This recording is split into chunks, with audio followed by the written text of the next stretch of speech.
اب بچے کو نماز کا حکم قرآن مجید سے ثابت ہے۔ جب حضرت عیسیٰ علیہ السلام پیدا ہوئے تو بی بی مریم ان کو لے کے اپنی قوم کی طرف آئیں، فَأَتَتْ بِهِ قَوْمَهَا تَحْمِلُ،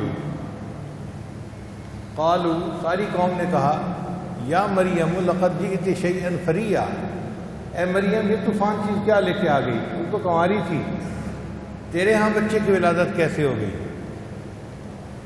فَأَشَارَتْ إِلَيْهِ، تو بی بی مریم نے خود کوئی جواب نہیں دیا، بچے کی طرف اشارہ کر دیا، میرا سر نہ کھاؤ، کسی بچے سے پوچھو یہ کیسے آیا۔ قالوا کیف نکلم من کان فی المہد صبیا، قوم کہنے لگی کہ یہ چھوٹا بچہ جو ابھی گود میں ہے یہ کیسے بول سکتا ہے؟ تو اللہ تعالیٰ نے عیسیٰ علیہ السلام کو حکم فرمایا، اے میرے پیارے عیسیٰ علیہ السلام آپ بولیے اور اپنی والدہ کی پاک دامنی کی گواہی دیجیے۔